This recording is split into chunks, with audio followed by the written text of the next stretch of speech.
And so it is. Welcome to Auth Part 3.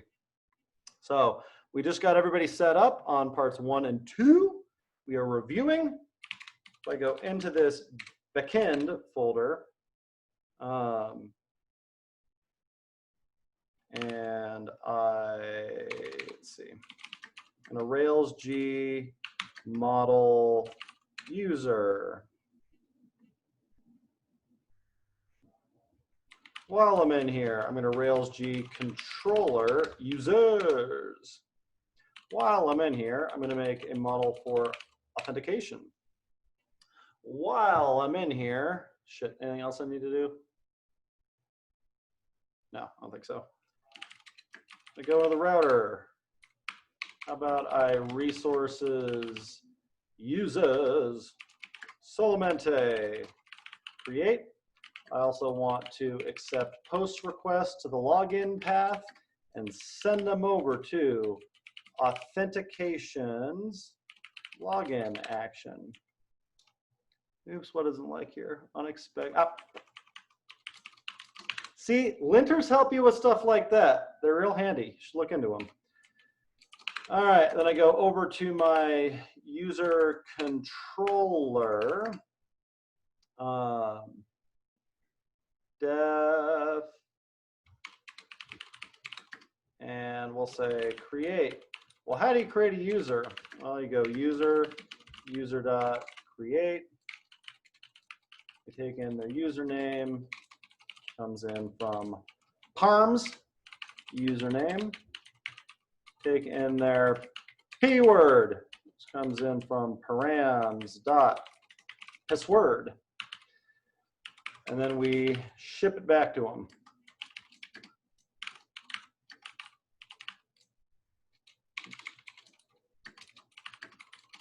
Okay, looking good so far. Oh, we need to install some stuff. Head over to Gemfile. We're going to throw bcrypt in here. And while I'm in here, why don't I go ahead and throw in JWT as well.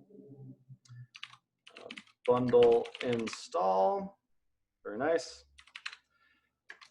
I'm going to go over to my user model, and it has a secure password. Ah! Go over to my user model, and it has a secure password. I'm going to go over to my user migration, t.string username.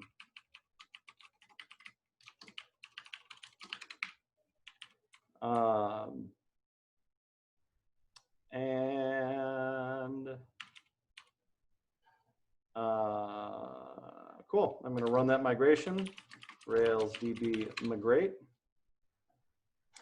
And then I'm going to go to the authentication controller. I'm going to make a login action.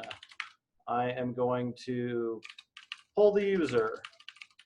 Need to use find by because I'm looking up by their username. I'll say username should be params username. If there is not a user, then we want to render something that says so back.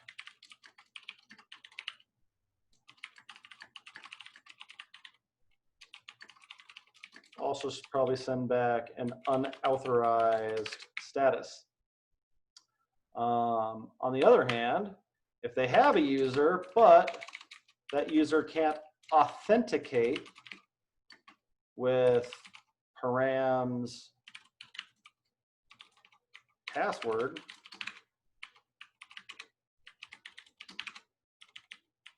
we probably also want to kick back an error.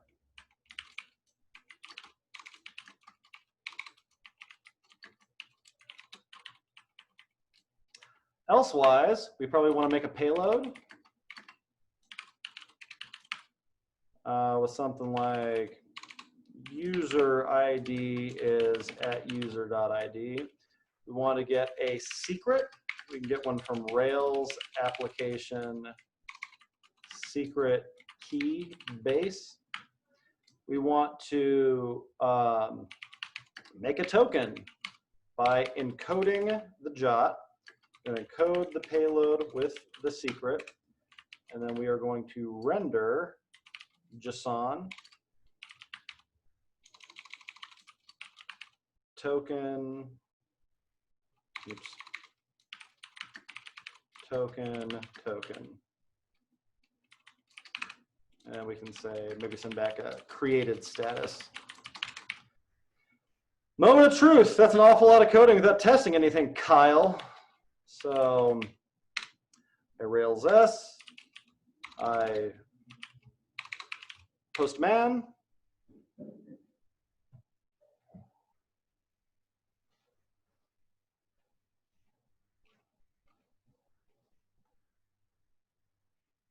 All right, moment of truth. Can I create a user by posting to users? Get rid of the wrapper on that. Can I do it? Hey, that looks like a password to me. If I try to log in with that password, does it work? Holy shit, I got a token. That's steps 1 and 2. What questions came up while we were working through this?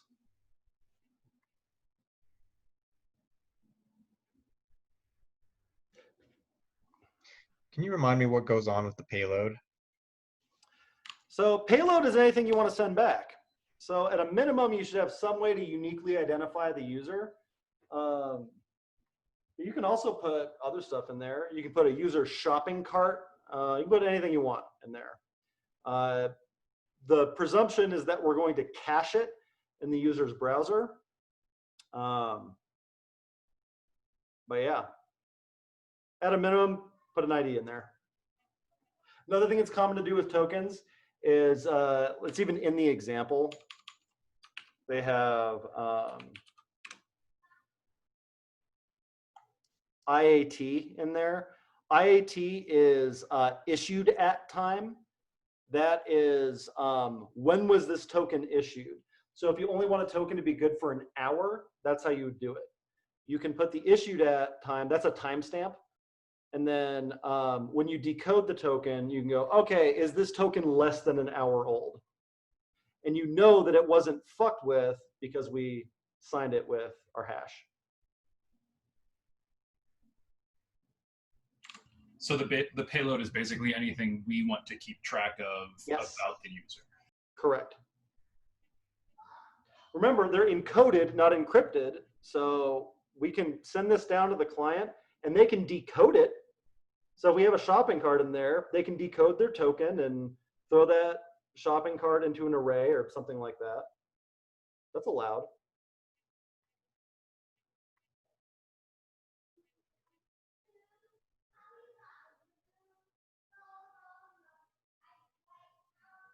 What else? Questions that came up.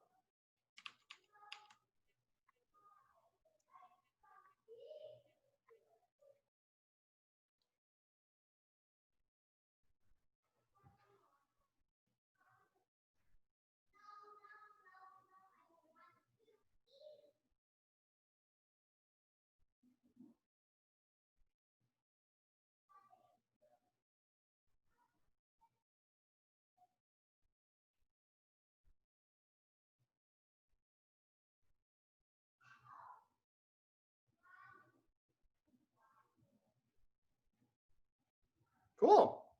So let's talk about how we might protect a resource.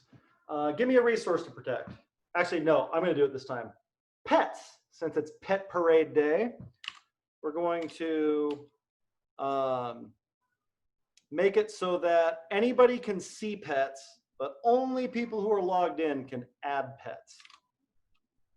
So I'm going to Rails G model pet.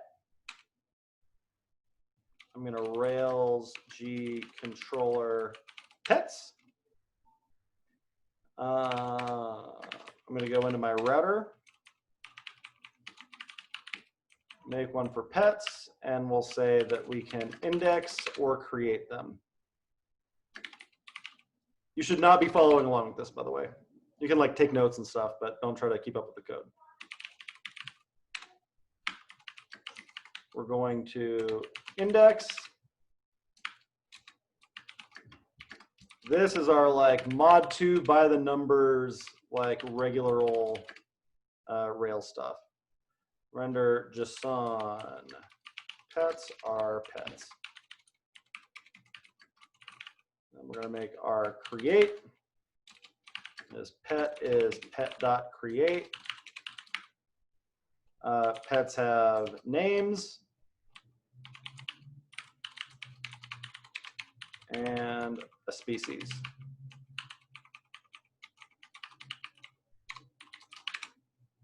Cool. And then we fire that one on back. Yep. Come on, man.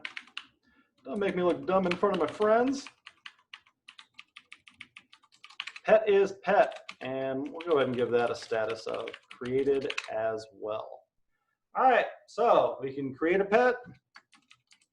We don't need to do anything special with the model for pets. Doesn't have password, no like cool macro stuff happening there. We do need to make a migration for it. So we can say they have a string name and a string species. That works. And then I need to run that migration.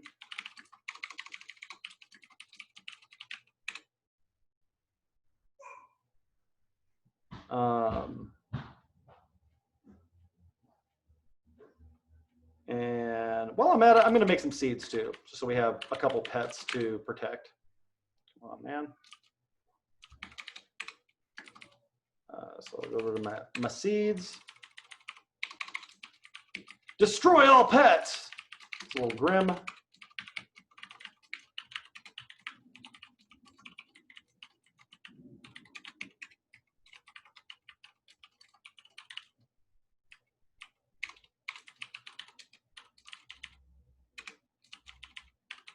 Make so harmony in there also. All right, so I can run these seeds. Rails db seed. All right, cool. So now I should be able to run this app. Rails s.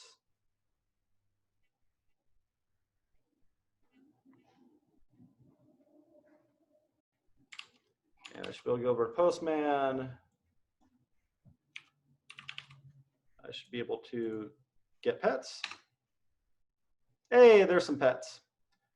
Should also still be able to create a pet. So if I post to pets and I post name,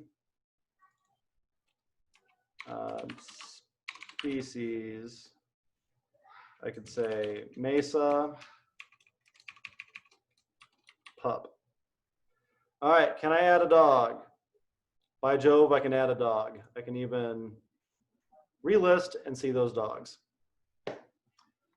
All right, questions about anything we've done so far?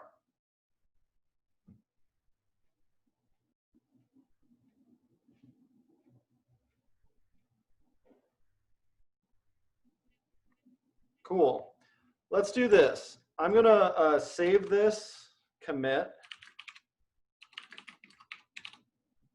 Let's see, we'll get add all.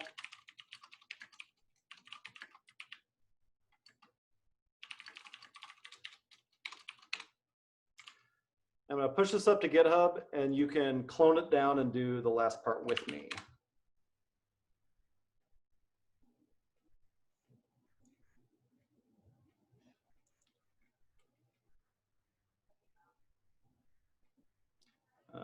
So we'll call this Auth part 3.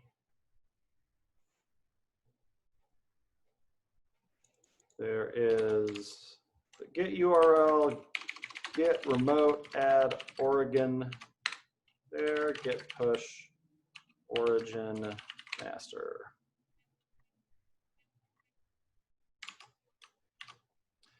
Cool, so there's the code.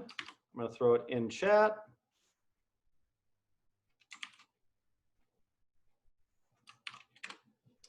All right, go ahead and fork and clone that. Remember to bundle install. Remember to run Rails DB migrate. Remember to run Rails DB seed. But then you should be good to go. I'll give you a sec.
All right, cool. Can someone give me some visual confirmation that you're keeping up?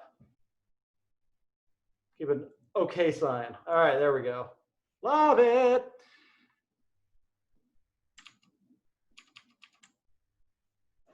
All right, so first thing we want to do, we're trying to keep our pets controller. We're trying to keep from being able to create a pet unless you're logged in. So, first thing we want to do is if they didn't send us a token, kick them out.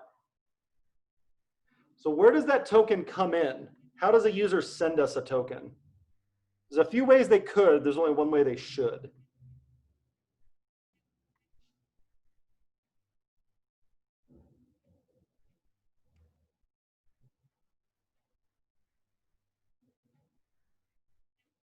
How can we get data from a client to a server? A post with a header. A header? I love it. Do you know which header? Authentication header. Ooh, almost. Authorization header. It is a misuse of the word. It should be authentication, but it's not. So these tokens will come over in authorization headers. So we'll say the header is request. That's another built-in one, just like params. It represents the HTTP request that started all this. Request.headers, and we want to look up authorization like that.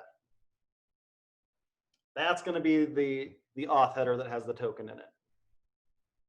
Now, this next part, you're just going to have to take my word for it.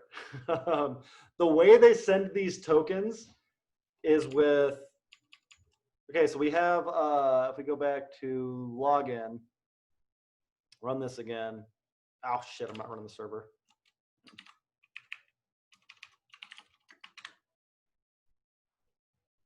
Rails S. Yeah. If I log in to this token, you actually don't get that back immediately. If we go over here to authorization, it's bearer token, and then we're going to put that token in there. But check out what comes back from this. If I put a bybug, shit, I just got to run a session. Server editor Rails S. If I throw a bybug in that controller, and oops, where'd my shit go? Did I really get rid of it? Did I put it in the other controller? Weird. Is it? Ah, that's why.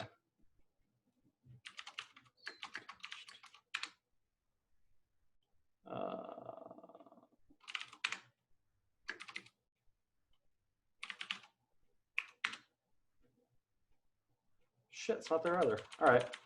So if I say the header is request.headers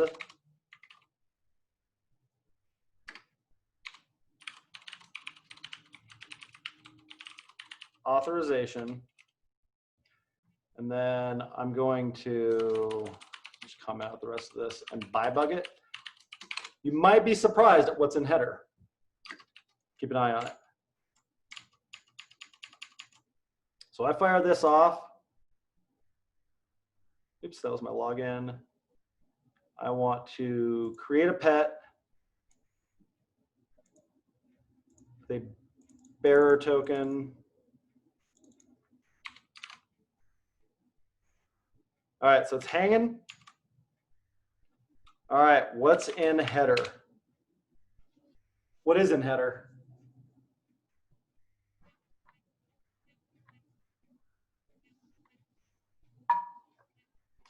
Bearer plus the token.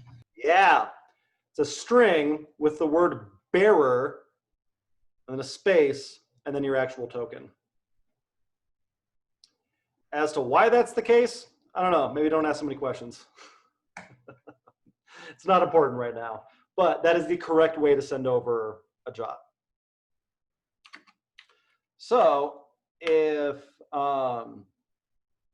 we actually pull the token out of that with something like header.split and splitting on the space and then getting the second one. So if we do that, kill the by bug. Try that again. All right, what's my token? Hey, there we go. That's how we get that token out. If there's no token, no dice. So we say if not token, then we want to, I'm going to steal this from the authentication controller.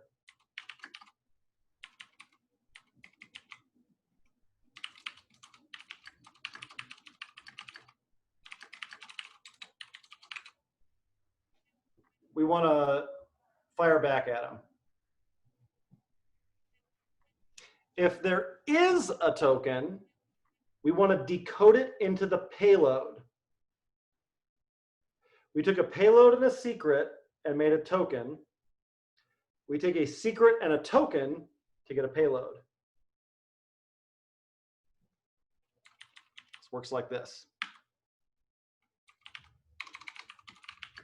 The same secret.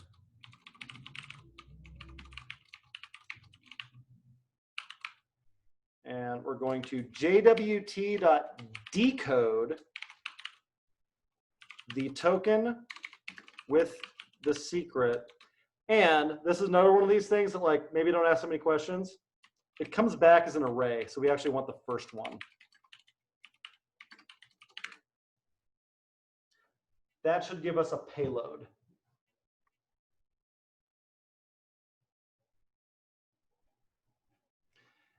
What was in the payload? User ID. Yep. So I should be able to do something like get the user. I can do user.find payload user ID, and that should give me the model for whatever user is logged in right now. In this case, like what we might do with that is check to see if they have permissions to make dogs. Can they only edit their own dogs? So like this is where that would happen. All right, we get a user. And then otherwise, assuming that all that worked out, then we can go on and let him make a dog. But Kyle, you're obviously saying, what happens if they tampered with the token? What if they send us a bogus token? What'll happen is that this decode will break, but it doesn't give us back nil or anything like that. It throws an error. So what do we do? How do we handle errors in Ruby?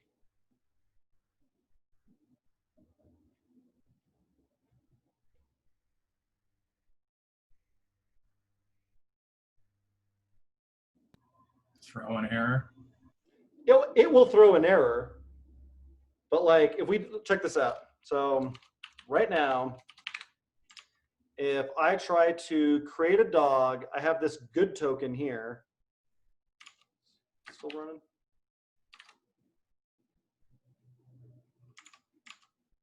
All right, so I have this good token here. Let's say I just put a X at the front of it. So I've tampered with this token. Womp womp. That's probably not what we want to send back to the user.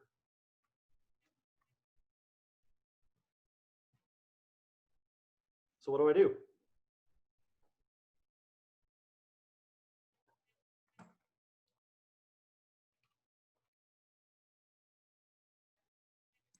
Does that error message get added to the payload that comes back? We're looking at the payload that comes back. This is the So JSON. could we just say if payload exception? Good guess.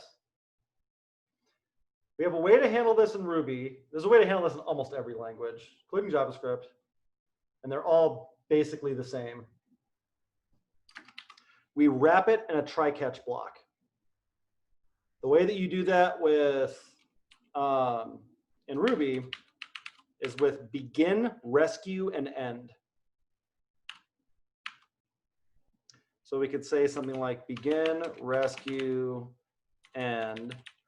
I would like, oops, so that's not where I want to do it. I would like you to attempt to do this. And if there's a problem, if it throws an error, the way we rescue the code is like this. Oops, I got all turned around. Where did that else come from? That's what I thought. I think it just copied accidentally from your earlier statement. So we try to decode the token, and if it throws an error, it goes to the rescue block. If it doesn't throw an error, we keep on trucking. So let's see what happens now. I fuck with this token. I try to make a dog. Doop. Undefined method. Doop-a-doop for nil class. Oh, it keeps going. So we actually have to throw all of this in there.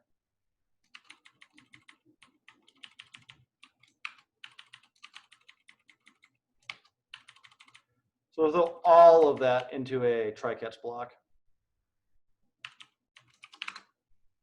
All right, now, what happens if I try to make a dog with a bogus token?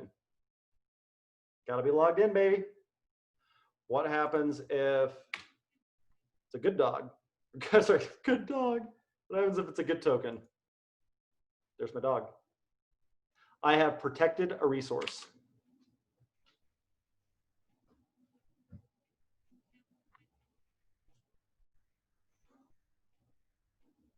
Questions so far?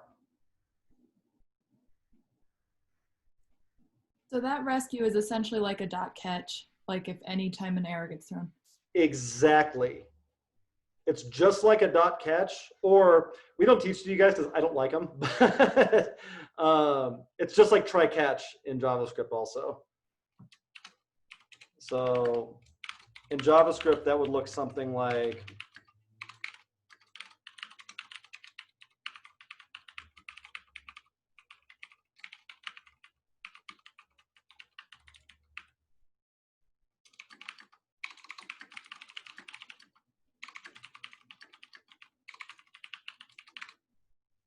I think then catch is a way more elegant pattern for that in JavaScript, but it only works with async code. Try catch will work with either.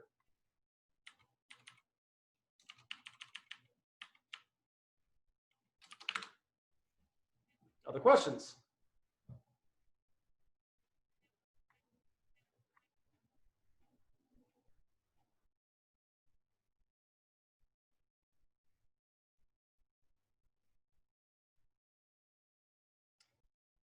So here's a thought.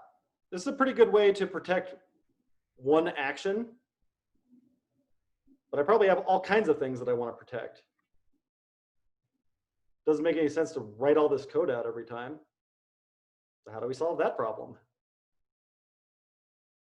You use a serializer? No, not a serializer. Serializer takes data in one format and puts it in data in another format. Could you make like a private method that does this? Yeah, we could do something like that. So what if I say private authenticate? And all right, so I'm going to copy the entire thing into this authenticate method.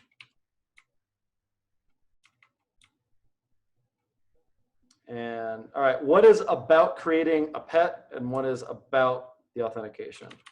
That's about creating a pet. That isn't. Cool. So now I have this authenticate thing. So what if I do this the other way? What's about creating a pet and what's not? None of that's about creating a pet.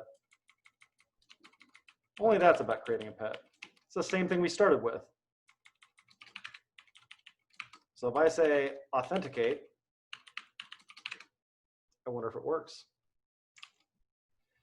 All right, if I have a good token, I make a dog. If I have a very bad token, shit, it kept going. So the magic trick on this, the way you keep it from continuing to go through it, is we actually don't want to put this in this controller. And this is where we close the loop on our like Rails studies. What does this line of code mean? Pets controller is inheriting everything from application controller. Exactly. Have you ever looked at the application controller before?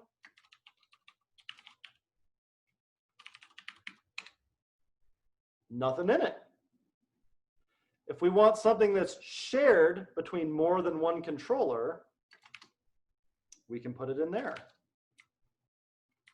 I'm going to get rid of that. I'm going to move this authenticate business over to the application controller.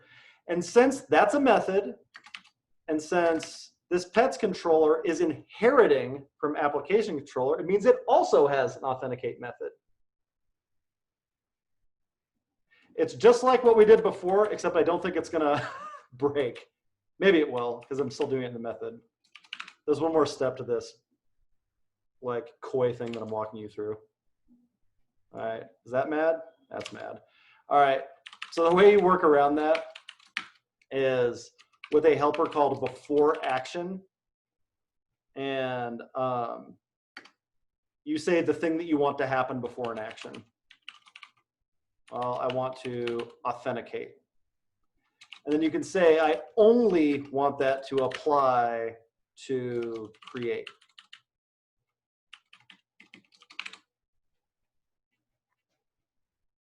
I wonder if it works. There we go. Gotta be logged in to do this.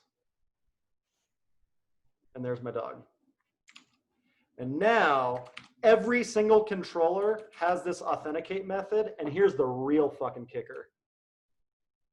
Every single method that uses authenticate also has an instance variable called @user that'll let them do anything they want with the user model. Isn't that cool? Because it's an instance variable.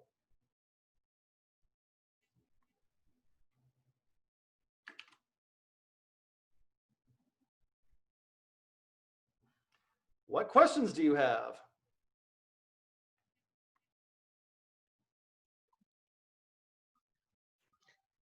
Can you show me your application controller again, please?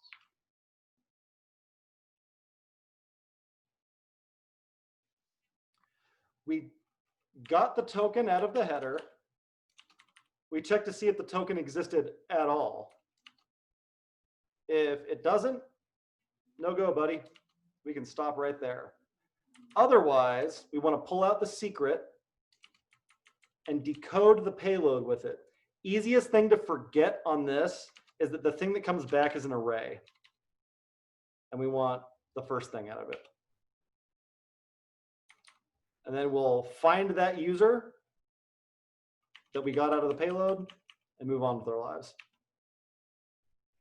If either of these things didn't work, either we logged in with a user that didn't exist, actually that probably wouldn't throw an error. If the token was tampered with in any way, or just wasn't a valid token,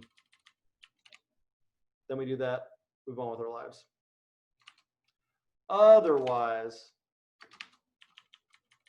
we're allowed to keep going through this action.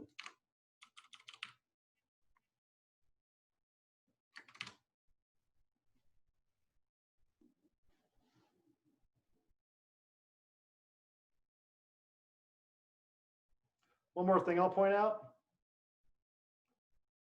This isn't the only controller we can inherit from. You can make whole controller hierarchies. If you have some shared behavior that should be used by more than one controller, make a controller, put that shared behavior in there, and have your shared controller inherits from application controller. Everything should inherit from that. And then have your more specific controllers inherit from your shared one. Ta-da, you're a Rails developer now.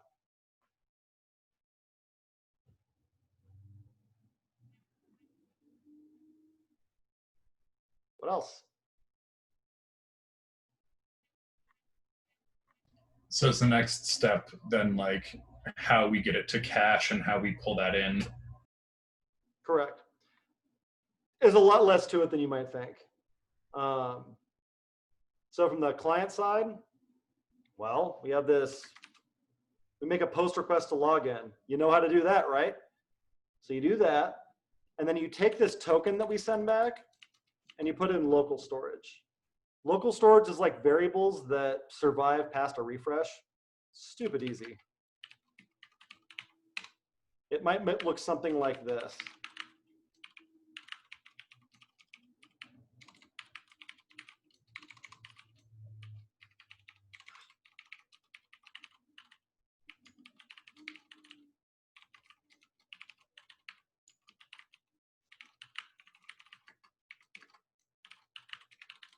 So we're going to take the token out of the response.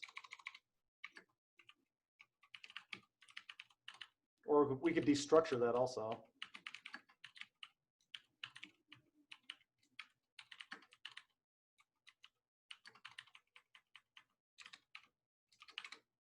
Cool, so we take the token.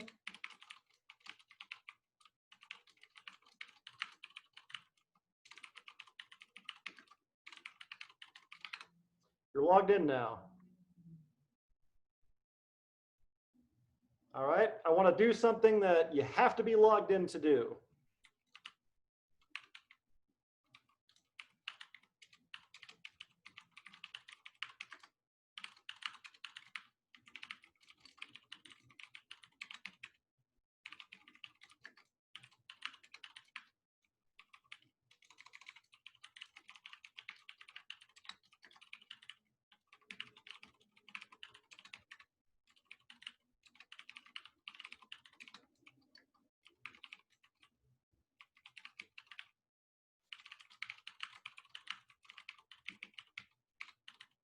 Oop, and we need to put the word bearer in front of it.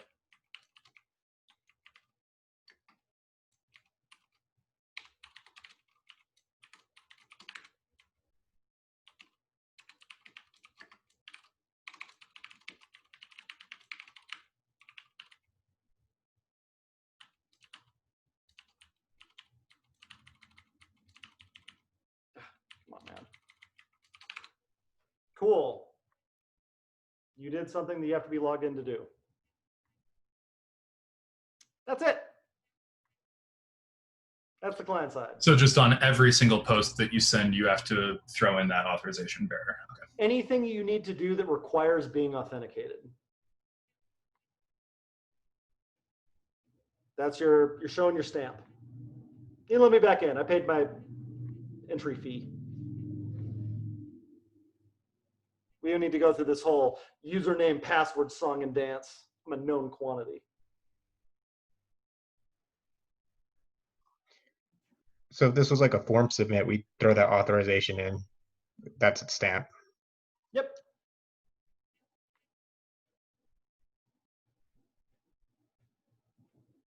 And local storage will survive a refresh. Your browser just holds onto it for an arbitrary amount of time. It gets rid of it sooner or later, but you don't really control it. And that original fetch is what you would do like when they log in. Correct. Okay.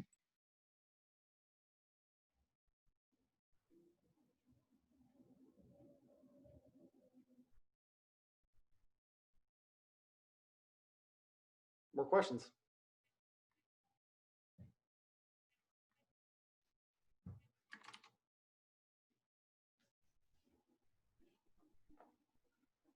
Can you say what you just said about page refresh? Or Yeah, local storage. So this is just like, I'll call it a stored token. So these two things are the same, except this one goes away as soon as this function's over. This one will survive a page refresh. This one's accessible anywhere. You're storing it in the browser. And then you can read those things out with get item. Is that a cookie or is a cookie something different? Cookie's something totally different. Serves the same purpose as a cookie. A little bit more flexible. Is local storage reset when they close the program itself? Nope. You also have one for that called session storage. But local storage sticks around as long as your browser allows it. It's usually like as you run out of memory, like that's the kind of stuff it starts getting rid of. Oh, and then spoiler alert, logging out. We don't need to tell a server that we're logging out because it has no concept of being logged in. It just knows whether or not a token is valid. It might have issued 4,000 fucking tokens, has no idea which ones are still out there. Which is a downside of tokens, but there's lots of upsides too. Logging out, all on the client.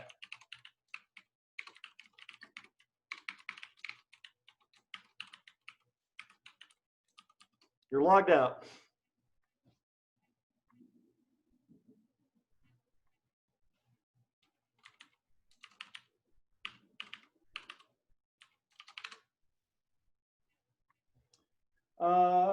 Cool. There's lots more videos of this. This is like the 9th time I've done this Auth 3-parter. And I've also done this in Node. And I've also walked through the client side of this also. So many videos, so many videos. So if this one isn't up in time, oh baby, do you got some options? And it's the same shit every time.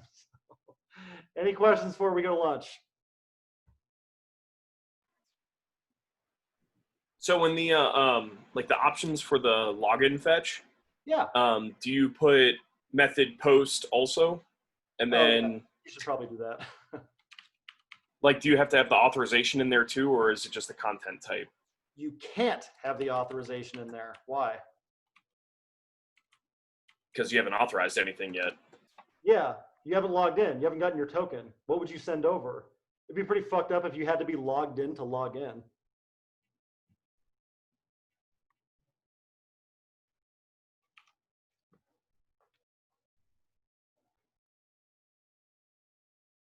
Anything else?